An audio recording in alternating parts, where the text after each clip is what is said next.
મારી એક વાર્તા છે, લઘુકથા છે. એનું નામ છે ભાઈની બેન રમે કે જમે. બે ભાઈ બહેન વચ્ચે કંઈક અંટસ પડી ગયું. મોટા થઈ ગયા પછી મોટે પાયે કંઈક વાંકું પડી ગયું. એવું વાંકું પડ્યું કે જે સુધરતું જ નહોતું. કોઈક દિવસ બેન કંઈક સુધારવા પ્રયત્ન કરતી, પણ ઓલો કોઠું નહોતો આપતો. બેન ફોન કરે તો ભાઈ કાપી નાખે. થયું, નિરાશ થઈને બિચારીએ પ્રયત્ન બંધ કરી દીધા. જાણે બેનને ભાઈ હતો જ નહીં અને ભાઈને બેન હતી જ નહીં. દુનિયામાં ઘણા ભાઈ બહેન છે, એમાં એક ઓછું જોડલું, ભાઈ બહેનનું એક જોડલું ઓછું, બીજું શું? એમ બેને ધીરે ધીરે મન મનાવ્યું. એમાં એક વખત બપોરને સમયે ભાઈ વર્તમાન પત્રની પૂર્તિ વાંચી રહ્યો હતો.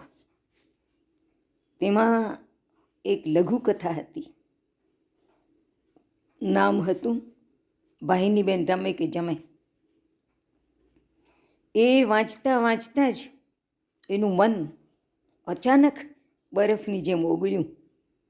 એકદમ ઊભો થયો અને ઘરમાં જે કાંઈ હતું તે બધું હોય તો ખરું જ ને. ઘર હોય તો ઘરમાં ગોળ પાપડી હોય, ગાંઠિયા હોય, પેંડા હોય, વગેરે વગેરે કાંઈક કાંઈક તો હોય જ ને. એણે એ બધું ટિફિનમાં ભર્યું. તેની પત્ની બધું જોતી હતી. તેણે પૂછ્યું, શું કરો છો? તું જુએ છે ને તે. ટિફિન લઈને પછી ચંપલમાં પગ પરોવ્યા. ત્યારે પત્નીએ પૂછ્યું, ક્યાં જાઓ છો? કહો તો ખરા ક્યાં જાઓ છો? ભલે ને જતા, હું કોઈ ના નથી પાડતી, પણ કહો તો ખરા ક્યાં જાઓ છો? બેનને જમાડવા. અચ્છા, હું આવું જોડે? ના ના, આ અમારો ભાઈ બહેનનો ઉત્સવ છે, એટલે હું એકલો જ જઈશ. તારે જવું હોય તો પછી જજે. ગયો. ડોરબેલ વગાડ્યો. બેને બારણું ખોલ્યું. આ લે, તું આવ્યો? આવ આવ આવ. શું આવ્યો મારો ભાઈ, શું આવ્યો? તને જમાડવા આવ્યો. આજે પોષી પૂનમ છે ને, એટલે.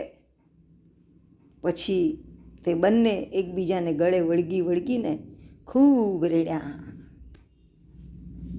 એક નાની અમથી વાર્તા માણસને કેટલે ઊંચે લઈ જાય છે જુઓ.